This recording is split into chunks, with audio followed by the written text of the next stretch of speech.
नमस्कार। आज इस वीडियो में मैं आपके साथ आपकी परीक्षा के लिए घरेलू वायु प्रदूषण के बारे में बात करूंगा। लेकिन उसके पहले मैं आपसे कुछ ऐसे प्रश्नों को पूछना चाहता हूं जिसके बारे में मैंने इसके पहले वाले वीडियो में डिस्कस किया था। मैंने आपसे एमसीक्यू डिस्कस नहीं किए थे, लेकिन मैंने आपके साथ नोट्स डिस्कस किए थे और वहां से ये क्वेश्चन क्रिएट होते हैं। तो आज आपको अब यहाँ पर इनके उत्तर देने हैं। मैं भी उत्तर डिफाइन कर दूंगा, लेकिन ज़्यादा बेहतरीन है कि आप खुद से सोचिए कि इन प्रश्नों के उत्तर क्या हो सकते हैं। मैं आपके साथ नोट्स शेयर करता हूं इसलिए ताकि आप चीज़ों को डिटेल रूप से समझ सकें, क्योंकि क्वेश्चन ऐसे ही नए तरीके से क्रिएट कर लिए जाते हैं। और अगर आप पीडीएफ प्राप्त करना चाहते हैं तो टेलीग्राम पर जाइए। आज के इस वीडियो के डिस्क्रिप्शन में मैंने लिंक प्रोवाइड किया है, तो वहाँ से टेलीग्राम को ज्वाइन कीजिए। जो भी मैं नोट्स शेयर करता हूँ वो सीधे आपको मिल जाएंगे। तो आज का ये जो प्रश्न है आपके सामने लिखा हुआ है कि कौन ग्रीन हाउस में योगदान नहीं देता, ये बताना है। ग्रीन हाउस के बारे में आप जानते होंगे। जो ग्रीन हाउस इफेक्ट होता है उसमें से कौन गैस इसमें से योगदान नहीं देती है, ये बताना है। ऑप्शन दिए हैं methane, sulphur dioxide, carbon dioxide और O3 अर्थात ओजोन। तो आप सोचिए कि मैंने जब पहले आपके साथ नोट्स को डिस्क्राइब किया था तो उस समय मैंने ऐसे क्वेश्चन अगर बताया था इसके बारे में कुछ, तो उसके अनुसार इसमें से आंसर क्या होने वाला है आप बताइए और कमेंट कीजिए।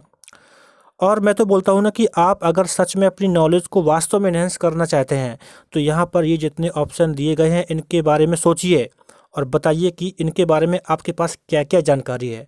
जब इस तरह से स्टडी करेंगे तो निश्चित ही आप सभी को बेहतरीन तरीके से समझ के परीक्षा में आने वाले क्वेश्चन को कर सकते हैं। तो यहाँ पर अब मैं आपको बताता हूँ इस प्रश्न में जो सही उत्तर है दैट इज ऑप्शन बी। आपको ध्यान रखना है जो सल्फर डाइऑक्साइड होता है यह ग्रीन हाउस प्रभाव में या इफेक्ट में योगदान नहीं देता है। तो आपका ऑप्शन बी यहाँ पर सही है। लेकिन मैं आपसे थोड़ी सी और बात करना चाहता हूँ कि ये जो सल्फर डाइऑक्साइड है ये करता क्या है। मैंने आपको पहले बताया था जो सल्फर डाइऑक्साइड है ये वायुमंडल में रहकर जब बरसात होती है तो उस बरसात का जो जल होता है उसके साथ मिलकर ये एसिड रेन में हेल्प करता है, अर्थात एसिड रेन का कारण बनता है। तो आप ध्यान रखिएगा कि सल्फर डाइऑक्साइड एसिड रेन का कारण होता है, एसिड रेन इसकी वजह से बन जाती है। इसके बारे में मैंने आपको पूरा एक प्रोसेस बताया था। आगे चल के भी जब एसिड रेन का पूरा वीडियो डिफाइन करूंगा तब वहाँ पर आप और भी अच्छे से चीज़ों को समझ पाएंगे। लेकिन अभी ध्यान रखिए कि sulphur dioxide green house effect में योगदान ना देके ये एसिड रेन का कारण बनता है। इसके बाद यहाँ पर ए, सी और डी ये ऑप्शन है, ये आपके ग्रीन हाउस इफेक्ट में योगदान देते हैं। ओजोन के बारे में मैंने आपसे बहुत अच्छे से डिस्कस किया था। ओजोन दो तरह से होता है। एक होता है कि जब ये अपना धरातल स्तर पर होता है तब तो ये प्रदूषक का कार्य करता है, लेकिन जब ये ऊपर होती है समताप मंडल में तब वहाँ पर ये अल्ट्रावायलेट रेस को रोकता है। तो आप ऐसी इन्फॉर्मेशन को याद रखिएगा। मीथेन के बारे में, कार्बन मोनोऑक्साइड के बारे में मैंने बताया था। आगे चल के और वीडियोस आएंगे वहाँ पर भी डिस्क्राइब करूँगा। बट आप भी अपनी मेंटल प्रोसेस को बढ़ाइएगा। अगर चीज़ें नहीं आती हैं तो आप सर्च कीजिएगा। देखिए अगर आप सब कुछ केवल इस तरह से पढ़ लेंगे जहाँ पर कोई दूसरा पढ़ाता है तो वहाँ पर आपका मेंटल प्रोसेस सच में काम नहीं करता है और आप चीज़ों को बाद में भूल जाते हैं। आप चीज़ों को कितना ज़्यादा लर्न कर पाते हैं ये डिपेंड करता है कि आपने खुद का अपना इंटरनल कितना प्रयास किया है चीज़ों को सीखने के लिए। तो खुद से प्रयास करना बहुत ज़रूरी है। इसके बाद यहाँ पर जो नेक्स्ट क्वेश्चन है इसमें कहा है कि सिगरेट के धुएं में मुख्य प्रदूषक है कौन सा है ये बताना है। ऑप्शन दिए हैं carbon monoxide and dioxin. CO carbon monoxide होता है, मैंने शॉर्ट में लिखा है। इसके बाद है कार्बन डाइऑक्साइड एंड निकोटीन। इसके बाद है कार्बन डाइऑक्साइड एंड बेंजीन। इसके बाद है डाइऑक्सिन एंड बेंजीन। तो मैंने इसके बारे में आपको बताया था कि सिगरेट में कौन जब धुआं निकलता है तो उसमें मुख्य प्रदूषक क्या होता है। तो आप अगर जानते हैं तो कमेंट कीजिए, वरना मैं आपको बताता हूँ कि सिगरेट के धुएं में कार्बन मोनोऑक्साइड निकलता है और निकोटीन भी होता है। इस क्वेश्चन में आपको जब ऑप्शन दिए जाएं हो सकता है कि ऐसा ऑप्शन न दिए जाए जैसा कि यहाँ पर दिया गया है। हो सकता है सिंगल ऑप्शन दे दिया जाए। यहाँ पर कार्बन मोनोऑक्साइड और निकोटीन दोनों की बात की है तो यहाँ पर ये बी ऑप्शन सही बनता है। आप अपनी नॉलेज को इन्हेंस कीजिए, बस आप कुछ भी कर सकते हैं। अब मैं आपसे बात करूँगा घरेलू वायु प्रदूषण के बारे में। तो आइए यहाँ पर इसको समझते हैं। देखिए WHO कहता है कि घरेलू वायु प्रदूषण की वजह से 4.3 मिलियन लोगों की डेथ हो जाती है। बात ये नहीं है कि इसकी वजह से डायरेक्टली मौत हो जाती है, घरेलू प्रदूषण की वजह से कई सारे रोग उत्पन्न होते हैं और लोग मर जाते हैं, यानी इनडायरेक्टली वे में उनकी डेथ हो जाती है। तो ये WHO का एक आंकड़ा है। तो आप समझ सकते हैं कि जो घरेलू वायु प्रदूषण है वो भी एक खतरनाक प्रदूषण होता है, जिसकी वजह से लोगों की जान भी चली जाती है। अब यहाँ पर बात आती है कि घरेलू वायु प्रदूषण होता कैसे है। तो आप थोड़ा सोचिए कि जो ग्रामीण क्षेत्र होते हैं वहाँ पर आप देखते होंगे आजकल भी परंपरागत स्रोतों का यूज किया जाता है खाना पकाने के लिए, यानी ईंधन के रूप में, जैसे लकड़ी, चारकोल या गोबर के जो कंडे होते हैं उसको यूज करते हैं। लेकिन अगर आज अभी प्रेजेंट की बात की जाए तो आजकल गांव में भी बहुत कम ये चीज़ें कम हुई हैं, लेकिन उस स्तर पर शायद कम हुई हैं। तो खैर आपको ये ध्यान रखना है कि जो घरेलू वायु प्रदूषण होता है उसकी वजह से बहुत लोगों की डेथ भी होती है, और इसमें जो परंपरागत स्रोत होते हैं जैसे लकड़ी, चारकोल, गोबर, इनको जलाने से बहुत ज़्यादा धुआं निकलता है, जिसकी वजह से लोगों को कई सारी बीमारी हो जाती हैं। तो ये तो ग्रामीण क्षेत्र की बात हो गई कि वहाँ पर ही प्रॉब्लम होती है। लेकिन अगर जो शहरी क्षेत्र हैं वहाँ पर भी ध्यान रखिएगा, वहाँ पर भी घरेलू प्रदूषण उत्पन्न होता है। वहाँ पर कैसे होता है, शहरी क्षेत्र में आपने देखा होगा कि जो घर होते हैं बहुत ही कंजेस्टेड होते हैं, वहाँ पर वेंटिलेशन की बहुत समस्या होती है, अर्थात वहाँ पर खुली हवा नहीं पहुँचती है, तो अंदर ही अंदर बहुत अजीब टाइप का एनवायरनमेंट क्रिएट हो जाता है। अगर आपने अपनी लाइफ में कभी महसूस किया हो, कभी जब दिल्ली या किसी रिश्तेदार के यहाँ जाते हैं तो अगर किसी का घर बहुत क्लोज्ड होता है तो वहाँ पर बड़ा अच्छा नहीं लगता है, बड़ा अजीब सा फीलिंग होता है। तो लेकिन जो लोग वहाँ पर कॉन्टिन्यूअस रहते हैं तो वो तो अडेप्ट कर लेते हैं, लेकिन उनकी हेल्थ को बहुत ज़्यादा दुष्प्रभाव होते हैं। और इस साथ ही साथ आप याद रखिए कि शहरी क्षेत्रों में ज़्यादा से ज़्यादा जो केमिकल प्रोडक्ट होते हैं, रासायनिक उत्पाद होते हैं और जो सिंथेटिक उत्पाद होते हैं उनका यूज़ करते हैं लोग बार, इसकी वजह से भी प्रॉब्लम होती है।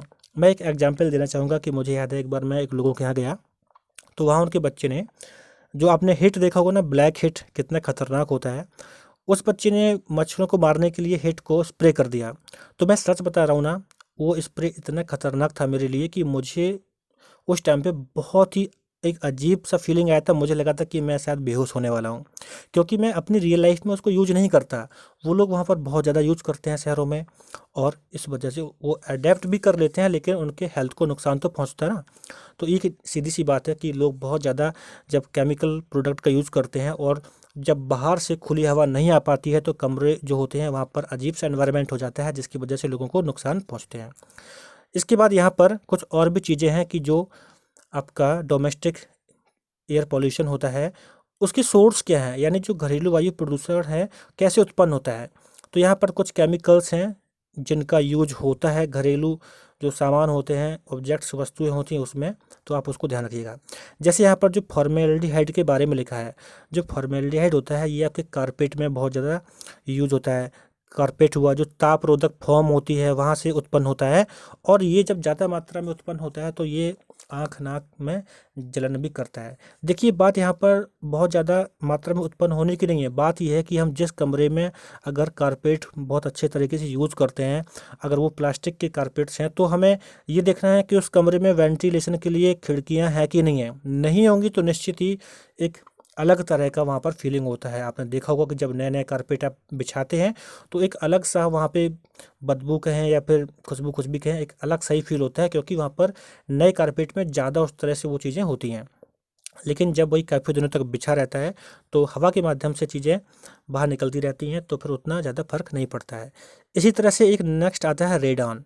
जो रेडान होता है ये आपके मृदा से प्राकृतिक रूप से निकलता है, लेकिन शहरों में क्या होता है, शहरों में ये प्रॉब्लम होती है कि वहाँ पर वेंटिलेशन जब सही से नहीं होता है तो घर में वो जब काफ़ी देर तक इकट्ठा बना रहता है, तो घरों में जब इकट्ठा हो जाता है तो वह कई बार फेफड़ों के कैंसर का कारण भी बनता है। आपने देखा होगा जो शहरी क्षेत्र के लोग होते हैं उनके साथ कैंसरस प्रॉब्लम बहुत ज़्यादा होती हैं। तो कभी आप सोचिए, तो आप सोचें कि सच में शहरों की लाइफ कैसी हो गई है। इसके बाद यहाँ पर देखिए जैविक प्रदूषक। जैविक प्रदूषक मतलब होता है जो बायोलॉजिकल पॉल्यूटेंट्स होते हैं, मतलब जिसमें जान होती है, जैसे कि आपका जो जैसे सब्जी के छिलके हैं, अगर आपने उसको कहीं रख दिया वो सड़ जाता है क्योंकि उस पर कुछ ऐसे जीवाणु आ जाते हैं जो उसको बायोलॉजिकली रूप से सड़ा देते हैं। लेकिन वो सड़ाने के लिए जो जीवाणु इकट्ठा होते हैं ना उस पे, वो बहुत ज़्यादा नुकसानदायक होते हैं। तो वही लिखा है कि यहाँ पर जो पौधों के कुछ परागकण होते हैं और जो कुछ कीट होते हैं, जो परजीवी होते हैं, कवक होते हैं, जीवाणु होते हैं, इसके कारण एलर्जी व संक्रमण उत्पन्न होता है। तो आप यहाँ पर जो मैंने बताया है इन चीज़ों को ध्यान रखिएगा। और इसके बाद आता है तंबाकू। तंबाकू भी बहुत घरों में यूज होता है। तो जब ये लोग यूज़ करते हैं तो उसका जो धुआं होता है वो हानिकारक रसायन छोड़ता है और कैंसर, अस्थमा जैसी और ब्रोंकाइटिस जैसी रोग भी उत्पन्न होते हैं। और इसके बाद यहाँ पर है वाष्पशील कार्बनिक पदार्थ। आप देखते हैं लोग परफ्यूम, स्प्रे, फर्नीचर, पॉलिश कितना कुछ यूज़ करते हैं और ये सब घरों में बहुत ज़्यादा यूज होता है और इन सब की वजह से बहुत ज़्यादा घरेलू प्रदूषण उत्पन्न होता है, जिसकी वजह से आँख, नाक, त्वचा जलन, सिर दर्द जैसी समस्या होती हैं। और इसकी वजह से जब लगातार ये कॉन्टीन्यूअस कई समय तक इसके प्रभाव में इंसान जीता है तो उसकी डेथ भी हो जाती है, यानी बड़ी समस्याएं होने के बाद। तो इस तरह से आज इस वीडियो में मैं आपके साथ कुछ क्वेश्चन शेयर किया और कुछ ये जो घरेलू वायु प्रदूषण से संबंधित पॉइंट्स थे इनको शेयर किया। आप इसको याद रखिएगा। मैं आपके साथ इससे संबंधित एमसीक्यू को आगे डिफाइन करूंगा, पूछूंगा आपसे कि किस तरह से एमसीक्यू पूछा जा सकता है। It's very important for your general knowledge. देखिए ना, ये जो परीक्षा की दृष्टि है वो तो ठीक है कि एग्जाम के लिहाज से हमें क्या याद करना है, बट वास्तविक जीवन में आप खुद सोचिए कि हम क्या शहरों में इस तरह से रहना चाहेंगे कि हमारी जान ही चली जाए। तो इस बारे में हमें एक सामान्य जानकारी होना आवश्यक है। तो आप इसे याद रखिएगा और परीक्षा के हिसाब से अगर कुछ पूछा जाता है तो वो भी आप तैयार रखिएगा। और आप मेरे साथ जुड़े रहें, मैं आपके साथ कुछ ऐसे ही महत्वपूर्ण वीडियोस लेकर आता रहूँगा।